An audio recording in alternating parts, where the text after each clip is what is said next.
అండి నేను అంశంలోకి పోను. ముఖ్యమంత్రి గారు మాట్లాడిన దానికి క్లారిఫికేషన్ ఇచ్చే ప్రయత్నమే తప్ప నేను దయచేసి ఇతర అంశాల్లోకి పోను. కానీ మీరు దండం పెడితే జర మైక్ కట్ చేయకుండా. అధ్యక్ష, ఇప్పుడు గౌరవనీయులు ముఖ్యమంత్రి గారు సిద్దిపేట, గజ్వేల్, ఓల్డ్ సిటీ మీద ప్రజల మీద తన అక్కసును వెలగుచ్చే ప్రయత్నం చేసినారు. సిద్దిపేటలో కాంగ్రెస్ పార్టీ గెలవలేదనో, గజ్వేల్లో కాంగ్రెస్ గెలవలేదనో, ఒక్క నిమిషం, ఓల్డ్ సిటీలో గెలవలేదని ఆయన ఏమన్నారంటే బిల్లులు అక్కడ ప్రజలు కట్టలేదు అని అన్నారు. ఇది వాస్తవం కాదు.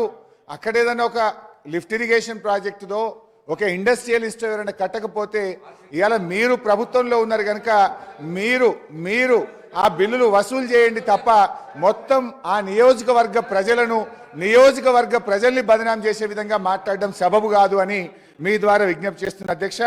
ఇక రెండో విషయం అధ్యక్ష, ముఖ్యమంత్రి గారు ఇంకో విషయం అన్నారు. బీఆర్ఎస్ పార్టీ కాంగ్రెస్తో పొత్తు పెట్టుకుంది, తెలుగుదేశంతో పెట్టుకుంది, ఎంఐఎంతో పెట్టుకుందని అన్నారు అధ్యక్ష. అవును, మేము పెట్టుకున్నాం. నిజంగా టీఆర్ఎస్ పార్టీ ఆ రోజు 2004లో కాంగ్రెస్ పార్టీతో పొత్తు పెట్టుకొని మీరు తెలంగాణ ఇస్తామని కామన్ మినిమం ప్రోగ్రాంలో పెట్టి రాష్ట్రపతి నోట చెప్పి మీరు మోసం చేసిండు కనుకనే మిమ్మల్ని వదిలిపెట్టి ఆ రోజు తెలుగుదేశం పార్టీతో పొత్తు పెట్టుకున్నాం అధ్యక్ష. అయితే ఇవాళ మేము తెలుగుదేశంతో పెట్టుకున్నా, కాంగ్రెస్తో పెట్టుకున్నా, ఎవరితో పెట్టుకున్నా మొత్తం ఈ రాష్ట్ర దేశ రాజకీయ వ్యవస్థను ఒప్పించి మెప్పించి తెలంగాణ సాధనలో భాగంగా చేసినాం. ఇవాళ మేము సక్సెస్ అయినాం. మా ప్రయత్నం వల్లనే ఇవాళ తెలంగాణ వచ్చింది. లేకపోతే ఆ రోజు తెలుగుదేశం తెలంగాణకు జై తెలంగాణ అంటేనే పెట్టుకుంటామన్నాం. మాకు సీట్లు, ఓట్ల కంటే కూడా రాజకీయ వ్యవస్థను ఒప్పించాలి, మెప్పించాలి, ఈ రాష్ట్రాన్ని సాధించాలని ఒక వ్యూహాత్మక భాగంలో మేము చేసినాం. ఇవాళ విజయం సాధించినాం. ఇవాళ రాష్ట్రాన్ని మేము సాధించడం అనేటువంటి విషయాన్ని ముఖ్యమంత్రి గారు గుర్తుపెట్టుకోవాలి. ముఖ్యమంత్రి గారు ఆయన వ్యక్తిగతంగా పదవుల కోసం ఆయన పార్టీలు మారింది తప్ప మేము ఇతర రాజకీయ పార్టీలతో పొత్తు పెట్టుకుంటే తెలంగాణ కోసం మేము పెట్టుకున్నాం అధ్యక్ష. జూబ్లీహిల్స్ ఎమ్మెల్యే గారిని కూడా జూబ్లీహిల్స్ ఎమ్మెల్యే గారిని కూడా ఇవాళ అవమానపరిచినారు. జూబ్లీహిల్స్ ప్రజలు, విజ్ఞులైనటువంటి ప్రజలు మా ఎమ్మెల్యే గోపీనాథ్ గారిని గెలిపిస్తే ఏదో ఎంఐఎం పోటీలో పెట్టడం వల్ల ఆయన గెలిచిండని జూబ్లీహిల్స్ ప్రజల్ని అవమానపరిచే విధంగా జూబ్లీహిల్స్ ఎమ్మెల్యే గారి పేరు కూడా తీసుకోలేదు. వారికి ఎందుకు వస్తారు? వివేకానంద గారు సార్, వారు తెలంగాణ వారి ఎలా గౌరవ సభ్యులు మాట్లాడుతూ సిద్దిపేట ప్రజలు బిల్లులు ఎక్కడ కూడా ప్రజలనే పదం రాలే ఉంటుందాన్ని తప్పకుండా మీరు ప్రజల పదం రాలే. ప్రజలు ఒక నిమిషం సిద్దిపేట ప్రాంతానికి సంబంధించి వారు చెప్పినట్టుగా అది వాటర్ ప్రాజెక్టుదా ఇంకేదా ఆ డెఫినేషన్లో పోలేదు. అక్కడ నుంచి బకాయిలు రావాల్సి ఉండే వారు గౌరవ సమర్థవంతమైన శాసనసభ్యులు బిల్లు కట్టియాల్సి ఉండే అన్నారు తప్ప దానికి మీరు అంతలో దొంగ అంటే భుజాలు జరుపుకునే అవసరం. తర్వాత మీరు చెప్తా ఉన్నారు ఇవాళ, అరే నేనేమన్నా భుజాలు జరుపుకునే అవసరం లేదు, ప్రజల గురించి మాట్లాడలేదని చెప్తా ఉన్నాం కాబట్టి చెప్తా ఉన్నా. తర్వాత అధ్యక్ష ఇంకొక మాట, ఇలా తెలంగాణకు సంబంధించి చెప్తారు. తెలంగాణ కాంగ్రెస్ చేయకపోతే వాళ్ళు తెచ్చింది అధ్యక్ష. ఇలా తెలంగాణ తెస్తే మీరు 10 సంవత్సరాలు మంత్రులు, దయచేసి ఆ విషయం మర్చిపోవద్దు. ఇలా తెలంగాణ తేకపోతే తెలంగాణ పార్లమెంట్ ఆర్టికల్ 3 ఇవాళ మీ పార్లమెంట్ సభ్యులు కేశవరావు గారు కానీ కాంగ్రెస్ పార్లమెంట్ సభ్యులు లేకపోతే తెలంగాణ ఎక్కడ అధ్యక్ష? ఇలా వీళ్ళు మాట్లాడతారు.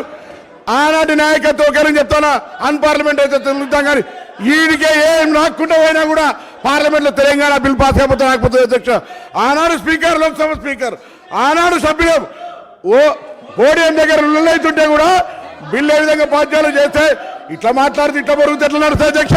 నేను అడుగుతా ఉన్నా, ఇలా బరాబరుగా కాంగ్రెస్ పార్టీ సోనియా గాంధీ గారి నాయకత్వంలో ఈ హౌస్ లో వాళ్ళ నాయకుడు చెప్పిండు సోనియా గాంధీ లేకపోతే తెలంగాణ వచ్చేది కాదని. ఇవాళ ఇట్లా మాట్లాడితే ఎట్లా అధ్యక్ష? ఆనాడు ఉండే పరిస్థితి వల్ల మేము మళ్ళీ చెప్తా ఉన్నాం, మా రాజగోపాల్ రెడ్డి గారు, మా డాక్టర్ వివేక్ గారు, మేము ఆనాడు వాళ్ళ ఎంపీ కేశవరావు గారు, ఇలా శాసన మండలి చైర్మన్ సుఖాంజర్ రెడ్డి గారు కానీ పార్లమెంట్ సభ్యులం లేకపోతే ఎక్కడిది తెలంగాణ అధ్యక్ష? సోనియా గాంధీ గారు లేకపోతే అధ్యక్ష. ఇంకొకటి సబ్జెక్ట్ ఈవేరు కాకుండా ఒకటి గౌరవ నేను జగదీశ్వర్ రెడ్డి గారు మంత్రి గారిని అడుగుతా ఉన్నా, 10 సంవత్సరాలలో ఎన్ని సంవత్సరాలు విద్యుత్ శాఖ మంత్రి వారు తెలియదు అధ్యక్ష. కుసారు అయినా మెంబర్ ఈరోజు అధ్యక్ష 2010 అధ్యక్ష 2010 ఫిబ్రవరిలో ఆనాటి గౌరవ ముఖ్యమంత్రి గారు రోషయ్య గారు తెలంగాణ ఉద్యమం ఉన్నప్పటికీ కూడా మేము ఆనాడు శ్రీధర్ బాబు గారు మేము గౌరవ శాసనసభ్యులు కేటీ రామారావు గారు శాసనసభ్యులు మేము ఆనాడు నేదురూరులో ఒక పవర్ ప్లాంట్ ఫౌండేషన్ వేసుకున్నాం 3x700 2100 మెగావాట్కు. అధ్యక్ష నేను ఎందుకు చెప్తా ఉన్నానంటే ఆ పవర్ ప్లాంట్ ఫౌండేషన్ వేసుకున్నాం 2010లో. మేము పార్లమెంట్ సభ్యుని గ్యాస్ అలిగేషన్ రాలే. ముఖ్యమంత్రి గారు అనేక సందర్భాల్లో లెక్క రాసిండు. 432 ఎకరాల జాగాను 13 కోట్లు పెట్టి ఆనాడు సేకరణ చేసిన అధ్యక్ష.